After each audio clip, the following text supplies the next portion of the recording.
This is the ultimate guide for making your own deck in Clash Royale that's actually good. Clash Royale has 117 cards, but you can use only 8 to build a deck. Therefore, building a match-winning deck is no easy task.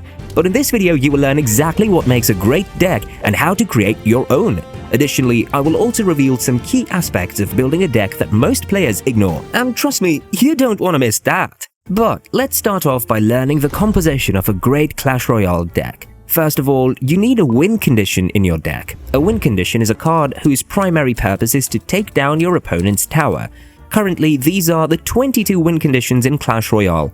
These cards directly attack the crown towers and ignore everything else. Choosing 1 or 2 win conditions is really necessary because how else are you supposed to take down towers? You can have either one heavy, hard-hitting win condition like Golem or Hog Rider, or you can have a combination of 2 win conditions which work really well together. A good example would be Lava Hound and Balloon, or something like Miner and Wall Breakers. No deck should exist without a win condition because the other cards you're going to choose will revolve around your win condition only. Now that you have decided your win condition, you need ground defense. For this, you will need a mini tank and a distraction unit. Mini tanks aren't super broken cards, but they have a decent amount of hit points and damage. Therefore, these cards are great for defending small pushes by themselves. Cards like Knight and Valkyrie can counter a lot of ground units.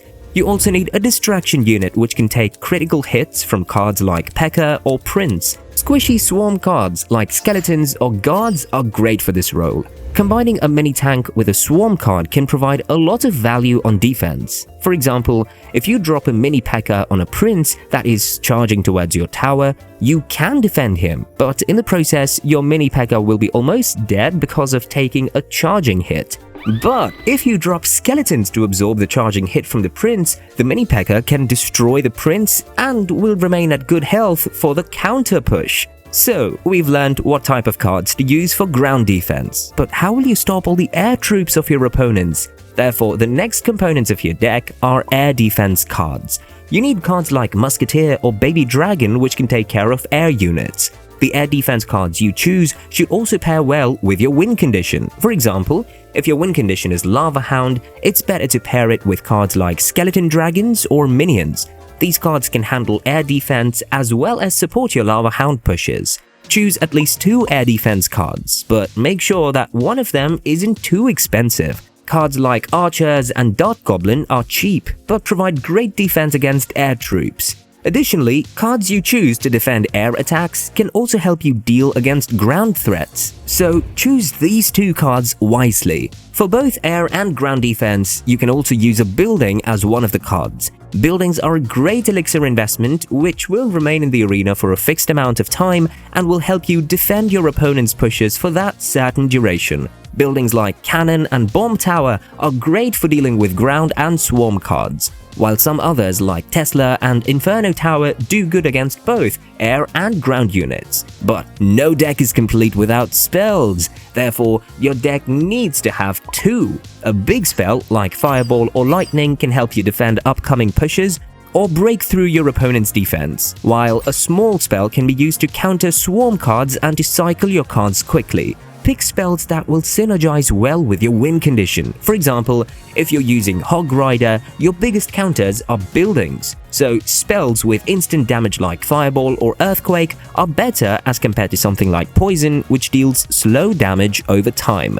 Coming to tower troops, you'll want to choose one that pairs really well with your entire deck. A Princess Tower is decent in all matches, but if you want to get creative, you can use either the Cannoneer, Dagger Duchess, or the Royal Chef. All you need to make sure is that your deck has necessary cards to deal with the weaknesses of these towered troops. For example, a Dagger Duchess is weak against cards with high hit points, so you need a tank killer card like an Inferno Dragon or Mini P.E.K.K.A. in your deck. On the contrary, the Cannoneer is weak against swarms, so you need to make sure that your deck has enough splash damage cards like Valkyrie or Baby Dragon to take care of those squishy units.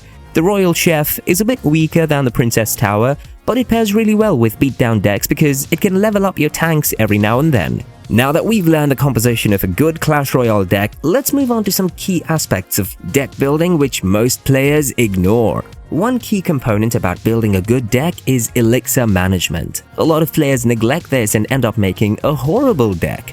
The average elixir cost of your deck should be balanced according to its playstyle, and it should always remain somewhere between 2.5 to 4.3 elixir. Cheap decks ranging from 2.5 to 3.3 elixir are great for fast gameplay and suits cycle decks perfectly.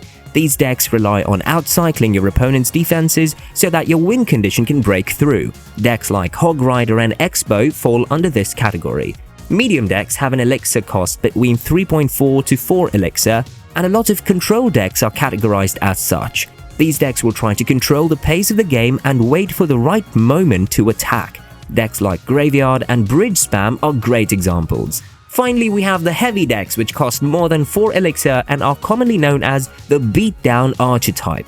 These decks focus on taking down the opponent's tower in a single push and won't really bother defending too much. Decks like Golem and Lava Hound are some strong beatdown decks. But wait, all this information is cool, but at the end of the day, you need to make a deck that really suits your play style. So, before building your deck, ask yourself, what kind of player are you? Do you like attacking non-stop and outcycling your opponent? Or do you like to defend until you get the perfect moment to counter-push?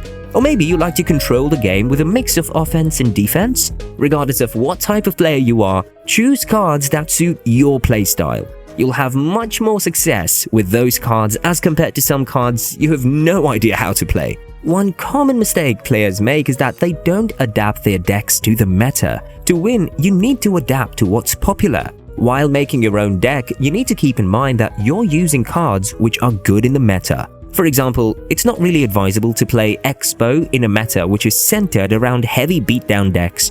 Carry counters to the popular meta cards in your deck. If the meta is graveyard heavy, make sure to use Poison or cards like Dart Goblin or Mother Witch which counter it. Keep your deck updated with the meta and you'll definitely go on an amazing win streak. But the number one biggest mistake players usually make is not sticking to one deck. While it's tempting to keep switching decks, try to stick with one until you've mastered it. Learn its strengths, weaknesses, and matchups. Once you're comfortable, you'll start seeing better results. If you keep switching decks after a few losses every time, you'll never get good at the game.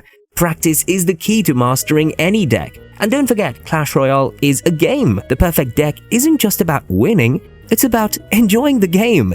Play with cards you love, experiment with new strategies, and soon you will master your deck. I forgot to mention one really important thing here. To master a deck in Clash Royale, you need to master its synergy. If your deck has no synergy, no amount of broken cards will save you. Therefore, if you want to learn how to create great synergy in your deck, click on this video.